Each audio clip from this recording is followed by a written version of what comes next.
Alan Mann is such an iconic name in motorsport. Alan Mann was certainly a maverick. Workmanship in those cars was just extraordinary. He was a first-class team manager. They're great drivers. It's a very impressive operation.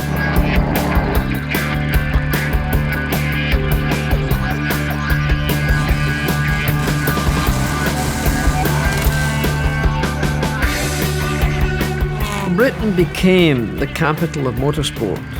A culture arrived that had a need for top-class engineers. And it was the Alan Manns of this world that have made it what it is today.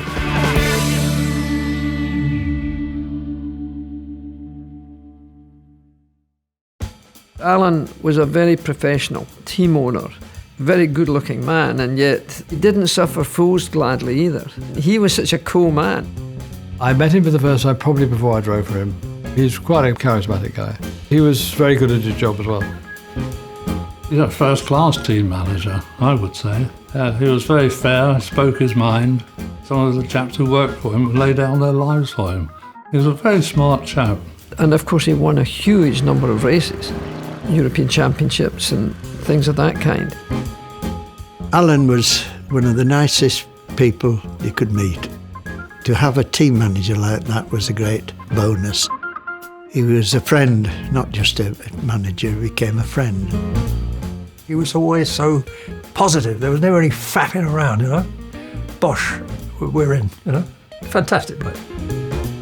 Alan had an interest in cars, as did I. Alan and I set up a Wayside Garage to buy and sell sports racing cars. Complete range of Jaguars, MGs, Fraser-Nash, BMWs. He was 21 around that time. We decided we had to sell the garage. Alan was looking for other things to do, and he set up a partnership to run the Cortinas with Ford. That's really what kicked Alan Mann off, then known as Alan Andrews Racing. He developed a reputation very, very quickly, particularly with the Lotus Cortinas in those days.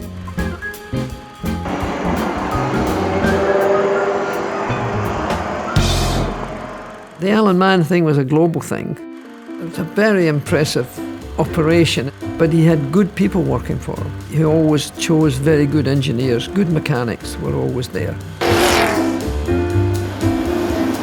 There were so many of them. Auntie Brian Lewis, who was a very good mechanic. It was a hell of a nice atmosphere. The mechanics, they would do anything. They would stay up all night and the next night as well if necessary. That's what they were good at. They just were special people. There's a lot of artists and great people out there that worked on the cars in those days. I mean, I met so many fabricators you could make a fender just banging it over a pit wall. I mean, they were geniuses.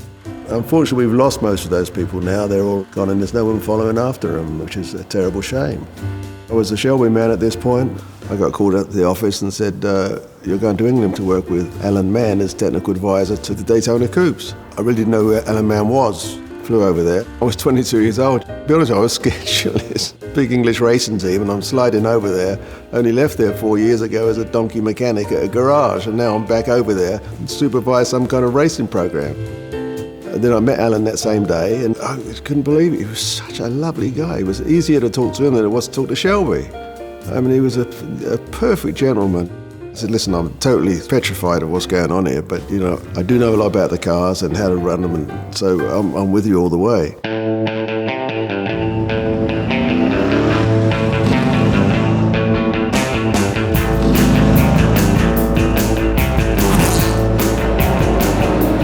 The Mustang is still a very evocative car. It was probably the first of the muscle cars. I've always said the Mustang was a supercar to drive, yeah. When I first sat in the Mustang, I only got it in the night before the event started. I couldn't even reach the pedals, so they put blocks on. Any other manager might have said, well, you'll have to live with it. Drive it as it is, but no, not with Alan. The Tour de France was a 10-day event, several thousand kilometres long. The Mustang was a big car to be throwing around those particular kinds of roads, but it was superb. We virtually won every event on the circuits. I think we were doing 165 miles an hour down the Mulsanne Straight. Mustang was a much easier car than I thought it would ever be. It was a good, forgiving car with plenty of torque so you could steer it with the back end. We won the European Touring Car Championship on them. That was 1965.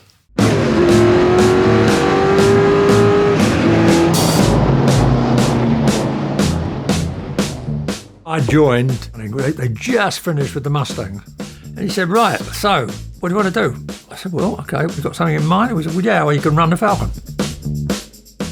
We used the Falcon to do a recce for the Tour de France. It was the same engine as a Mustang, but the suspension wasn't quite as good, so you drove it like a go-kart, really, but it was fun to drive. It was a car that would have been a very good car had it been introduced a bit earlier. It didn't really get into competition until late on in its life and never really achieved anything. Quite often Alan would just dress like this and just stick a helmet on and go and do a couple of laps of Goodwood in the Falcon, just because he fancied doing it. So he'd come back and say, yeah, that's good, isn't it? It's all right. And, but that was Alan. And he was quite quick, I tell you, no slouch. One thing I remember at Alan Mann, because some of those circuses I'd never been to, and when we got to the Nürburgring, he says, jump in, I'll take you for a ride, and he was driving an E-Type Jaguar coupe, and he took me for a couple of laps around the Nürburgring, and it was fun. I mean, that's the sort of guy Alan was, proper gentleman. I've always said that if he'd have stuck to driving rather than running a team, he would have been, gone a long way with Alan.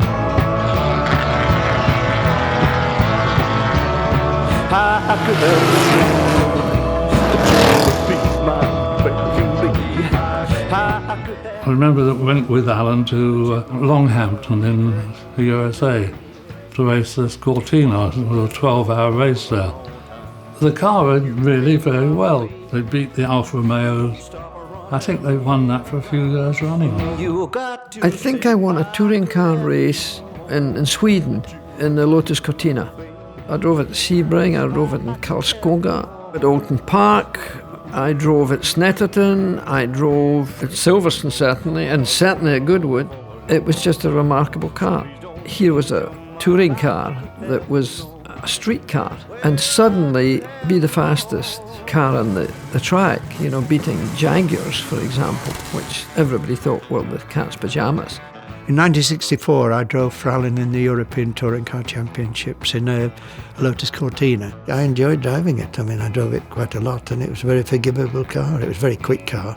The idea was for John Whitmore to win the championship. My job was to make sure that I kept as close to John as I could and stopped other drivers scoring points between me and John.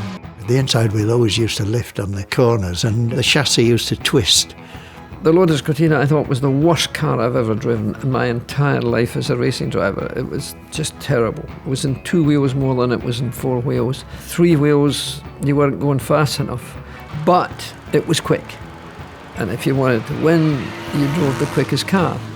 And Alan Mann and the Works cars were the 2 creme de la cremes. You would be my baby. I never know that you would drive me crazy. BRM, look at that. Yeah, they did the heads. Those things. Yeah. I would have been driving for BRM when I was driving this. It's in good nick, isn't it? Yeah, it's not bad. God almighty. Pretty basic, isn't it? What a nightmare to drive it was. The colours were always good. Your dad chose that well. Yeah. Very smart. And they were always immaculate. I think they ran them with the rear seats in and everything. They had to for the Yeah, they rules. had to. Yeah, that's right. I swore I'd never drive one again. Legs aren't long enough. No, it's pretty close. No, I would have been a bit closer. Yeah.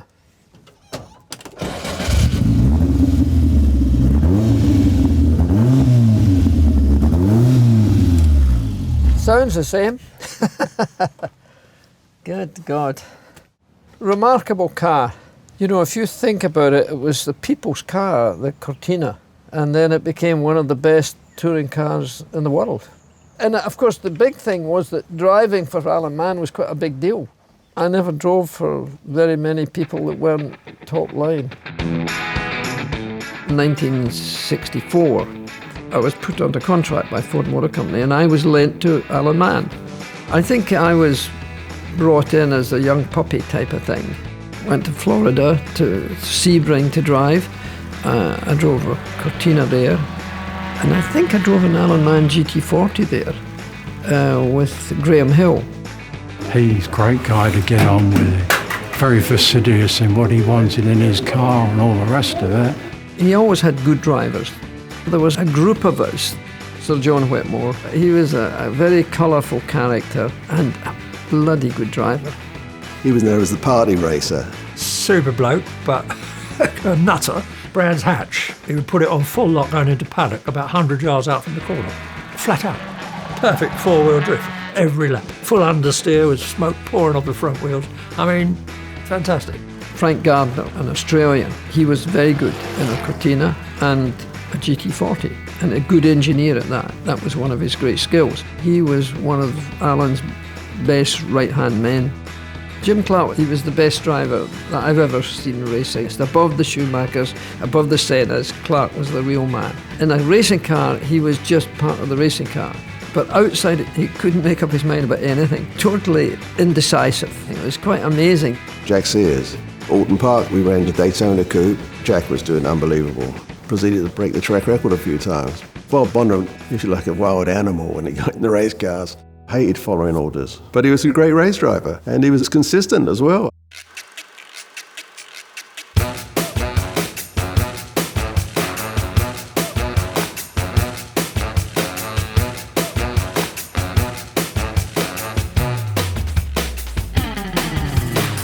Alan was also responsible for Cobra being as successful as it turned out to be. Carroll Shelby, an American, created this remarkable car. And then it came over to this country, and touring cars were suddenly changed enormously. Lightweight E-types suddenly were blown away by this very crude thing called a Ford Cobra. And Alan Mann immediately had a Ford Cobra, obviously. Well, the Daytona Coupe and the Cobra were basically the same cars, except obviously the Daytona Coupe had the aluminum aerodynamic body on it.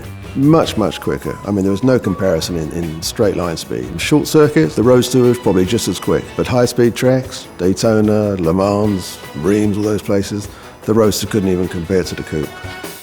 I was driving with the French champion, Joe Schlesser. So here we were in the Cobra at the ring. But the Cobra really was an unsuitable car for the ring. Because the track was so rough, we had all four wheels off the ground, probably 30 times a lap. It was like a bucking Bronco. It was basically a big V8 engine stuck into a British AC car, and the rest of it hadn't really been sorted out at that time. From the Lotus Cortina and the Cobra, of course, Alan Mann moved forward.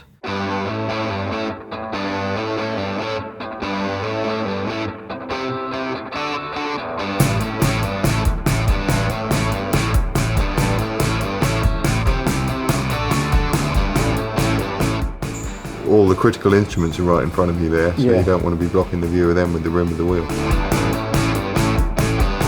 If you go back to the history of Alan Mann was certainly a maverick in what he did with GT40s and Ford and this type of race car.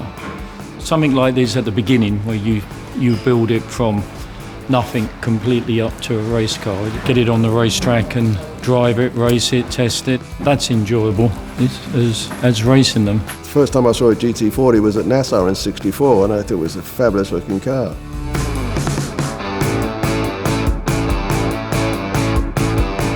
And it was a really nice car to drive. It was a very easy, unforgiving car. And it was a car you could actually work on and do things to.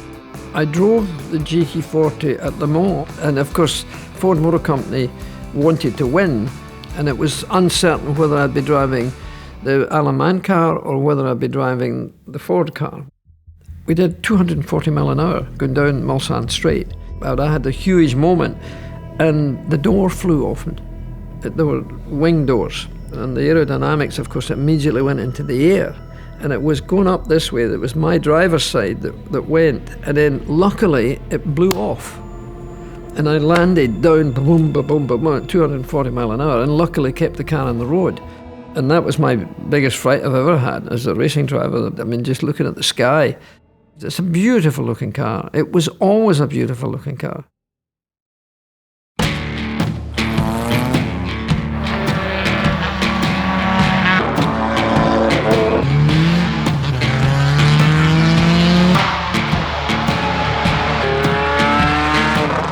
Escort. It was the evolution, really, of the Cortina.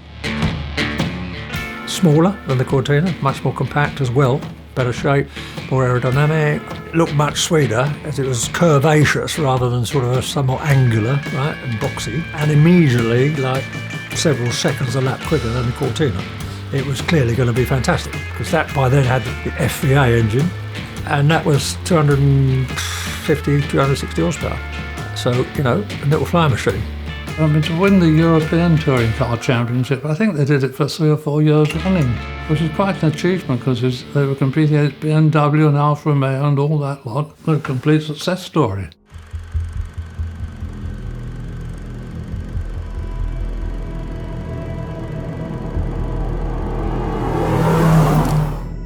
They built a car for Ford called the F3L, which is a two-seater with a TFV engine in it. It was a beautiful looking car. We had part-time at that stage, I think, Len Bailey, who was the designer of the F3L. Len Bailey was a major contributor to that chassis design. He was right on board with that car, and he had a very good understanding of what drivers needed. When he drew the F3L, and Len decided that he wanted it to do 200 mile an hour with 400 horsepower.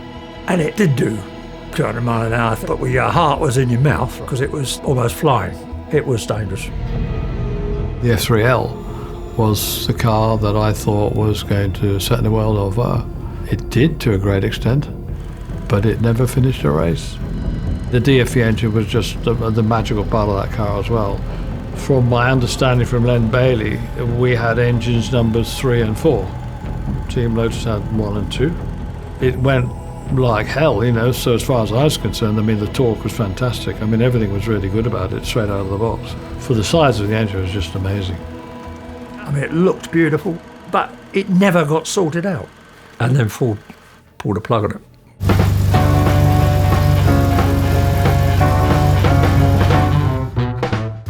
Apart from the racing, we did film work. We were given the job of starting to build the first chassis for Chitty Chitty Bang Bang.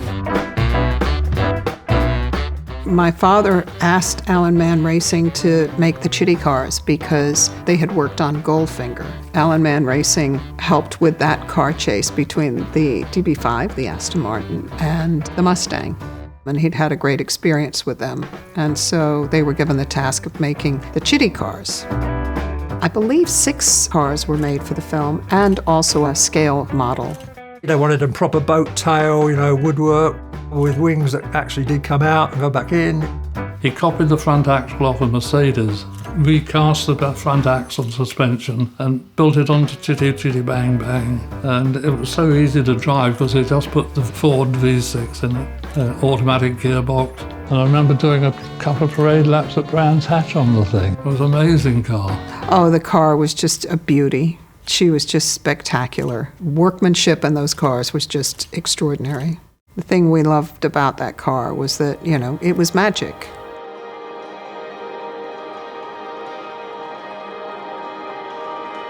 I followed Alan's career until eventually, for whatever reason, he decided to retire from managing. I think he'd had a tremendous success in it. He'd made a good living out of it, and he wanted to follow other pursuits. Racing was getting terribly cutthroat, and I can't think that helped. I think he bought a salmon farm up in Scotland, among other things. He took up flying, and that was a major thing for him.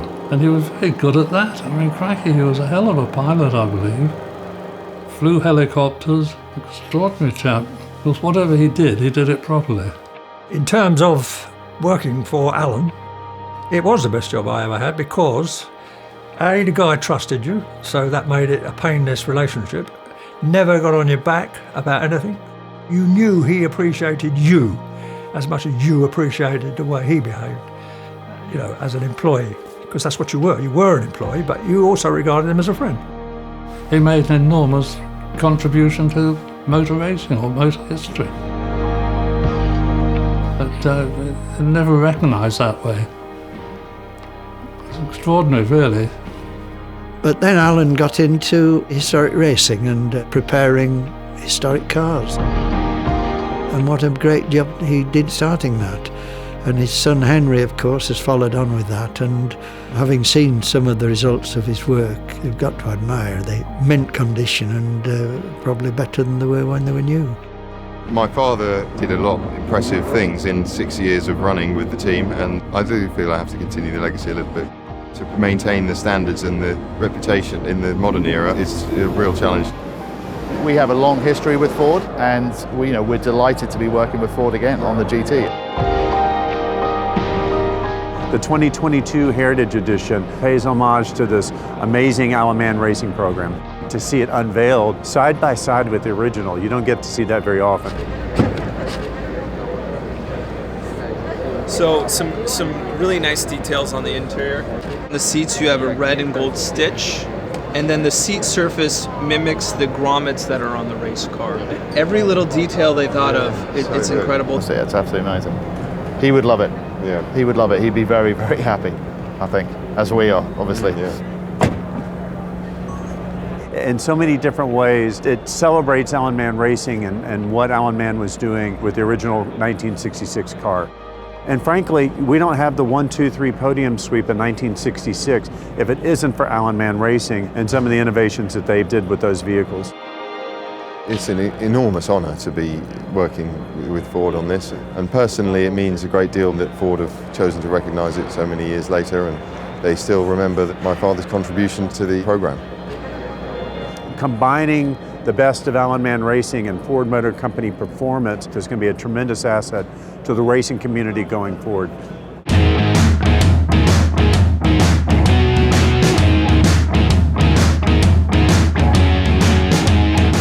I've always said there's 2 meetings of the year which are the best. One is the Goodwood Revival and the other is the Silverstone Classic. Goodwood all started when my grandfather turned this historic Battle of Britain airfield into a racetrack. It very quickly established itself. Jackie Stewart was discovered here, and all the big teams did big tests here. Of course, Alan Mann was exactly one of those. When we were starting the Festival of Speed, we were obviously looking to try and bring all those great names back together again. He was lucky and I'm lucky that we've been surrounded by really good people.